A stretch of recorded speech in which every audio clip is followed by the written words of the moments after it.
Hey everybody, welcome to Wagered on Tilt. Today we are going to be talking about trends, and we're going to try and understand the benefits of using trend information into our betting models and how they can be helpful for making our decisions on what wagers to place.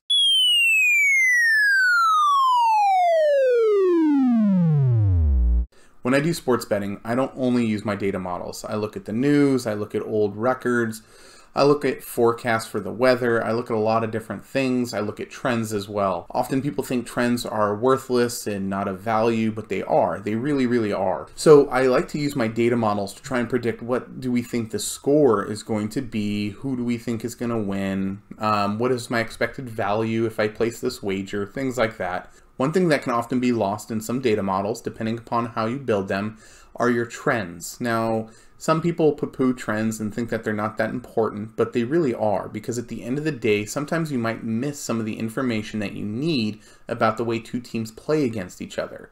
Often when you have Team A versus Team B, that information is very consistent.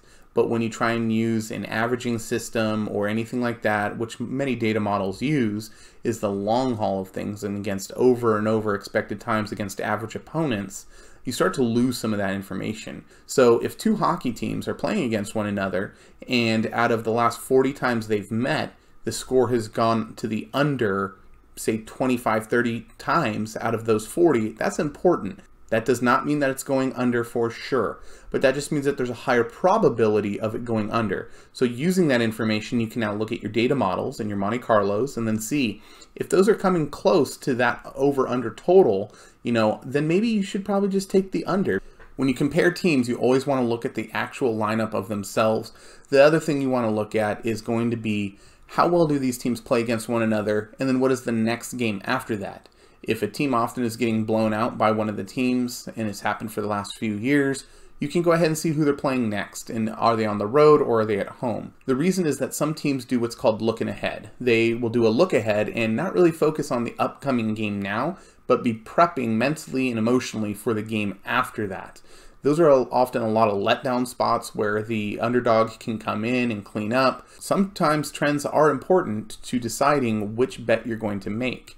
I'm not saying that you should follow trends blindly, and I'm not saying that trends never help anyone, but they're just another useful thing that you want to go ahead and put into your arsenal. All right, so right here is a great example of how a trend can help us decide on what to bet on. Looking at this is one of my dashboards that I have, and we'll be diving into a lot more of this in the future.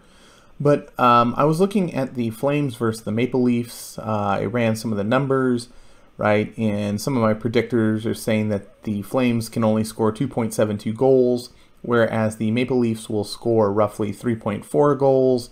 But then also Monte Carlo simulations are still showing a very, very close game. I like to bet live games because it gives me better odds in the long run. So here, by looking at this, I decided that I wanted to wait and see if I could get better odds on the Flames. The game ended up being 1-1 and getting tied up and then going into overtime. So then I had to decide, who do I really want to pick in overtime? Am I going to take the Flames or am I going to take the Maple Leafs?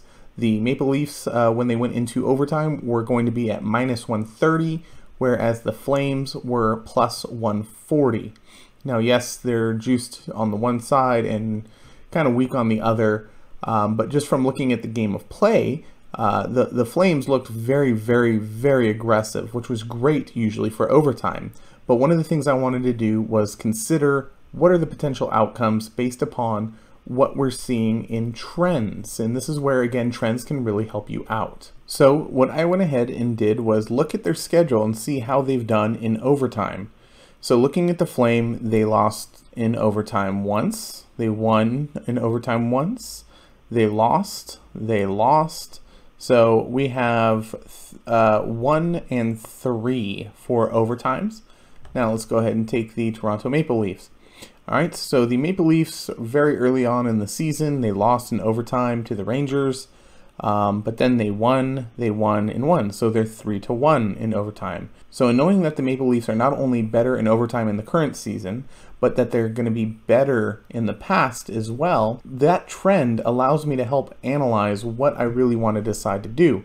Do I put the bet on the Maple Leafs at minus roughly 130? Do I put that on the Flames at plus 140? Now I can actually use this information, figure out what the book thinks the odds are, and then use that to figure out my expected value. So in the ultimate outcome, as you can see here on the schedule from the list, Maple Leafs had a great breakout after several shots against them, and a guy came flying down the right wing and ended up putting a bar down shot and ending the game. But again, knowing these trends helps in deciding these things, because we could already forecast, yeah, it may be close, but Toronto has historically done far better in overtime than the Flames. So that is it, everybody, for trends today. I know this was a really short video, so if you have any questions or comments about trends, please go ahead and place them down in the comments down below.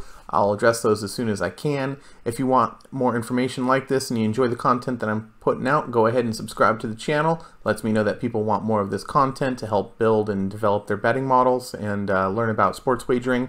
I will continue to post these things. You can also follow me on Instagram. Instagram is where I'm going to put most of my picks up, and then the outcomes as well. I might move that over to here on YouTube in time.